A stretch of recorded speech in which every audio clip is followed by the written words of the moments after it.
हरे कृष्णा। सभी को मेरा दंडवत प्रणाम। पिछले रिकॉर्डिंग में हमने अध्याय 2 का संक्षिप्त विवरण सुना। अब आगे अध्याय 3 जिसे कर्मयोग कहते हैं इसके विषय में हम जानेंगे। कर्मयोग के विषय में अध्याय 2 में भी हमने थोड़ा विवरण किया है। तो आइए अब कर्मयोग इस विषय में हम आगे बढ़ते हैं। तो इसे भी मैंने 2 पार्ट में विभाजित किया है। तो ये पार्ट 1 है। तो चलिए इस विषय में हम गुरु की प्रार्थना करके आगे बढ़ते हैं। ओम अज्ञानतिमिरान्धस्य ज्ञानाञ्जनशलाकया चक्षुरुन्मिलितं येन तस्मै श्री गुरवे नमः। गुरुर्ब्रह्मा गुरुर्विष्णु गुरुर्देवो महेश्वरा गुरुः साक्षात् परब्रह्म तस्मै श्री गुरवे नमः। हरे कृष्णा। देखिए, भगवान अर्जुन को पहले कहते हैं कि अर्जुन, तुम क्षत्रिय हो और तुम्हारे क्षत्रिय धर्म का पालन करना तुम्हारा कर्तव्य है, इसलिए युद्ध करो। अगर तुम युद्ध में मारे जाओगे तो तुम्हें स्वर्ग की प्राप्ति होगी, और अगर जीत जाते हो तो तुम पृथ्वी का साम्राज्य भोगोगे। तो भगवान यहाँ सकाम कर्मयोग के विषय में अर्जुन को बता रहे हैं। बाद में भगवान कहते हैं कि तुम अगर हार जीत सुख दुख इसे न सोचते हुए अपना धर्म निभाओगे, युद्ध करोगे, अपने कर्तव्य का पालन करोगे तो तुम्हें कोई पाप नहीं लगेगा। ये निष्काम कर्मयोग है। कर्तव्य समझकर कर्म करना, फल की अपेक्षा नहीं रखना। बाद में भगवान यह भी कहते हैं कि देखो अर्जुन, मैंने तुम्हें आत्मा का वैश्लेषिक ज्ञान दिया है, तो अब तुम तुम्हारी बुद्धि का उपयोग करके इस ज्ञान से कर्म करोगे तो तुम कर्म बंधन से मुक्त हो जाओगे। भगवान के संतुष्टि के लिए कर्म करना, ये बुद्धि योग हो गया। अभी उसके बाद भगवान यह भी कहते हैं कि अर्जुन, तुम भक्ति से सकाम कर्म जैसे गर्हित कर्मों से दूर ही रहो तो अच्छा होगा। अब गर्हित कर्म का अर्थ होता है निंदनीय कर्म। तो अब अर्जुन ये समझता है कि सखे संबंधियों को युद्ध करके मारना ये निंदनीय कर्म ही तो है। तो इसका वह गलत अर्थ निकालता है और ये समझता है कि अनासक्त होकर युद्ध को छोड़ देना है।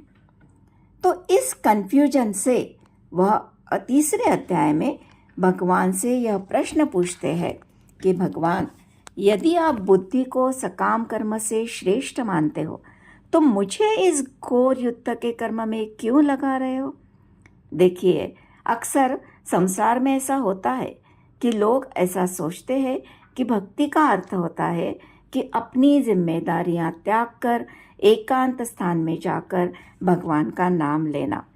अर्जुन भी यहाँ वैराग्य का बहाना बनाकर एकांत स्थान में जाकर संन्यास लेकर युद्ध से छुटकारा पाना चाहता है।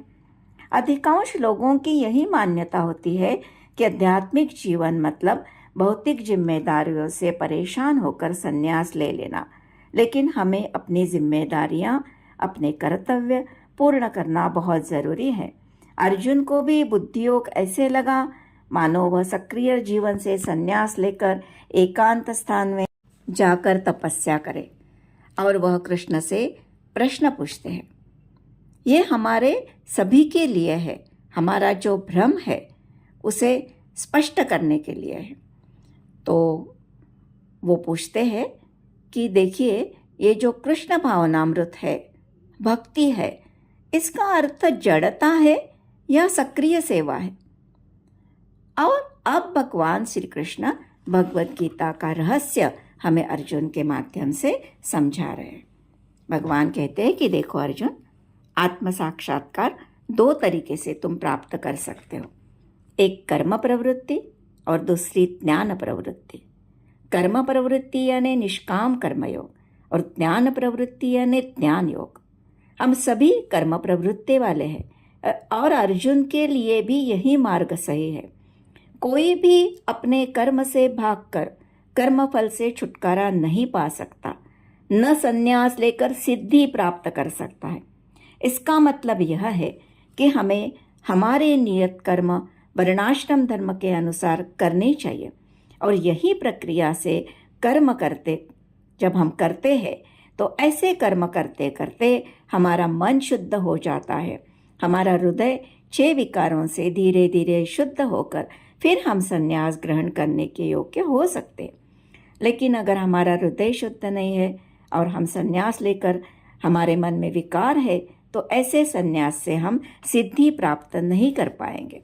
ऐसा सन्यासी समाज में उत्पादी उत्पन्न करता है।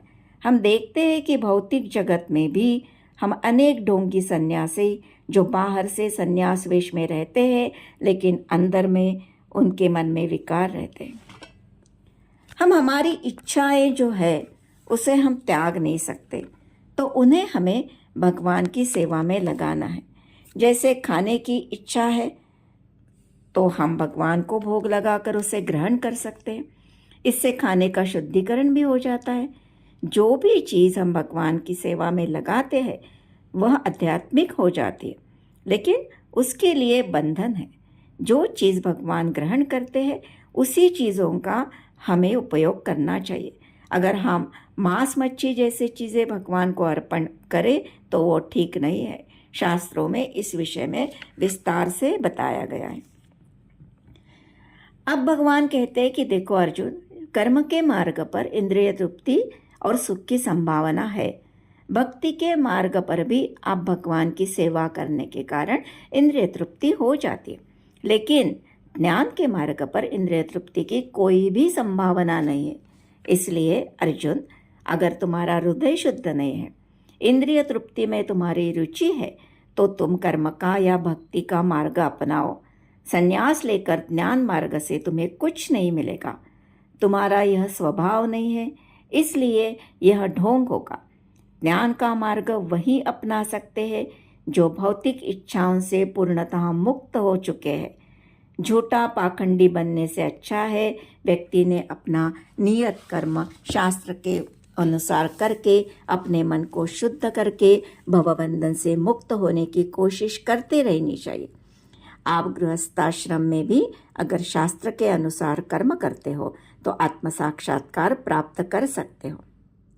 अब भगवान यह कह रहे हैं कि देखो, कोई भी व्यक्ति कर्म किए बिना नहीं रह सकता, क्योंकि सक्रियता आत्मा का स्वभाव है।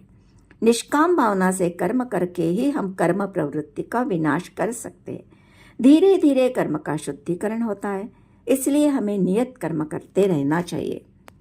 फ्रस्ट्रेशन में आकर कभी कभी व्यक्ति अपना कर्म करना छोड़ देता है। हमारे सामने भी कभी कभी ऐसी परिस्थिति आती है कि हमें सब कुछ छोड़कर भाग जाने की इच्छा होती है। जैसे अर्जुन को भी यह लग रहा था कि ये धर्म संकट से भागकर कुछ न करे, संन्यास ले ले। देखिए, अकर्मण्यता अस्वाभाविक है। आत्मा सदैव कुछ न कुछ कार्य में लगी रहती है।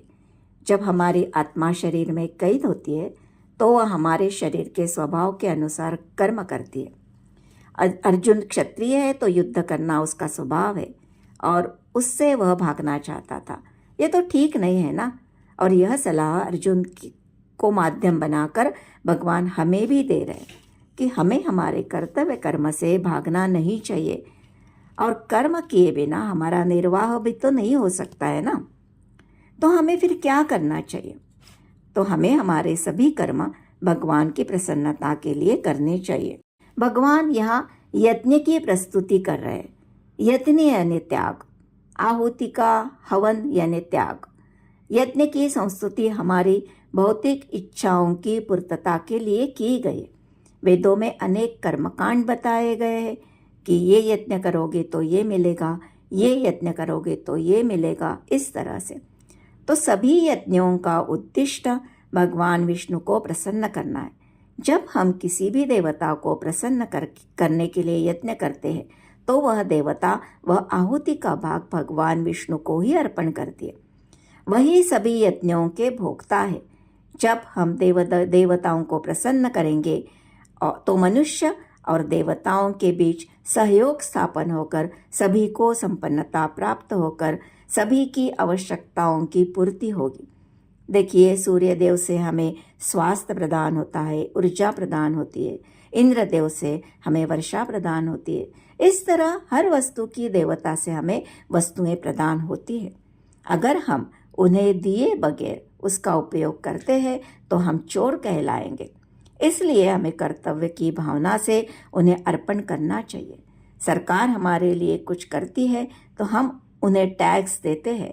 उसी तरह सृष्टि एक बड़ी सरकार है। ये सभी भगवान के प्रतिनिधि है, जिनके द्वारा भगवान हमें सब प्रदान करते हैं। ये यज्ञ जब सुचारू रूप से चलते हैं तो सब व्यवस्था सुव्यवस्थित चलकर हमारा हृदय भी शुद्ध होता है। हम हमारे ऋण से मुक्त होते हैं। यज्ञ करने से हमारे कर्म भी पवित्र होते हैं। हमारा भोजन शुद्ध होता है। उससे हमारे सूक्ष्म स्मृति तंतु शुद्ध होकर हम मुक्ति मार्ग का चिंतन करते। जो नहीं खाना चाहिए ऐसी चीज़ें खाता है वह अधार्मिक कहलाता है और वह इंद्रिय तृप्ति के व्यतिरिक्त कुछ भी चिंतन नहीं कर सकता। जब हम यह यज्ञ में अर्पित भोजन खाते हैं तो हम पापों से मुक्त होते। देखिए, हम जब खाना बनाते तो वह प्रक्रिया में अनजाने में हम अनेक जंतुओं का नाश करते और हमें पाप लगता है। लेकिन जब हम इसे भगवान को अर्पण करके स्वीकारते हैं तो वह हम इस पापों से बच जाते। जो ये नहीं करता, स्वयं की इंद्रिय तृप्ति के लिए भोजन बनाकर खाता है, वह पाप ही खाता है। भोजन हमें भगवान की कृपा से प्राप्त होता है, इसलिए हमें उन्हें अर्पण किए बिना नहीं खाना चाहिए। हम जैसा आहार करते हैं हमारा मन वैसा ही बनता है। इसलिए आहार का सबसे महत्वपूर्ण स्थान है और ये प्रथम स्थान इस विषय में है। कहा जाता है कि अगर भगवान का प्रसाद रोज किसी को खिलाया जाए तो वह उसके मन पर प्रभाव करता है। अभी और एक विषय पर भगवान कह रहे हैं कि व्यक्ति को ऐसे लगता है कि मैं मेरा कर्तव्य पूरा कर रहा हूँ, स्वयं कमा रहा हूँ, मेरे बच्चों को, मेरे पत्नी को, माँ बाप सभी की देखभाल कर रहा हूँ, मेरे घर में मैं किसी को तकलीफ दिए बिना रह रहा हूँ, तो मेरा कर्तव्य पूर्ण हो गया, और क्या करना चाहिए। लेकिन ऐसा नहीं है। इसके आगे भी व्यक्ति ने सोचना चाहिए। ये काम तो पशु पक्षी भी करते हैं।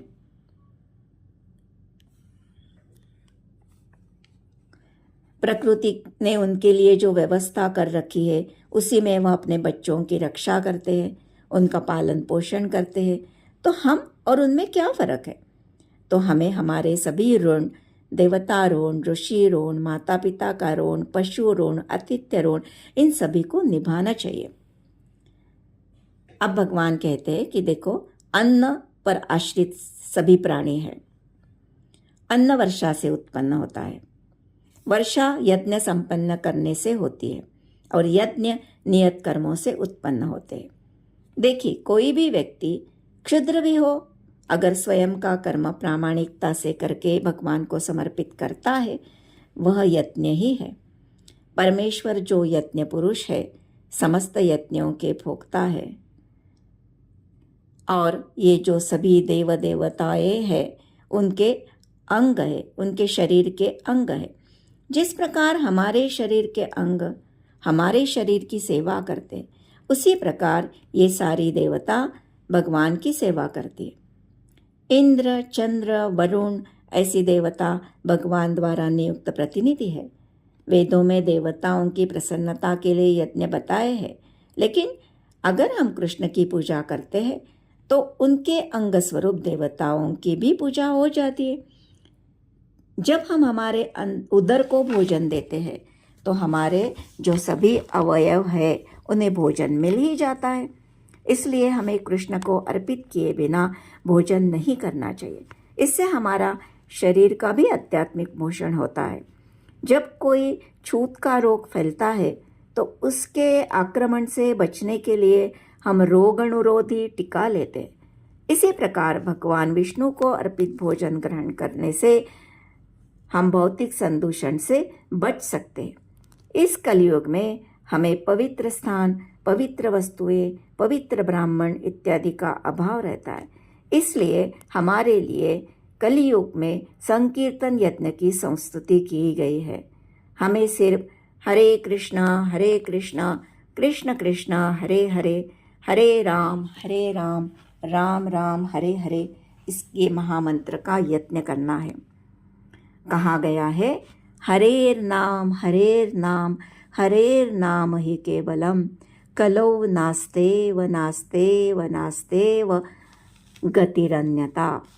इसका मतलब है ये कलयुग में हरि नाम के सिवाय हमें कोई भी पर्याय नहीं है।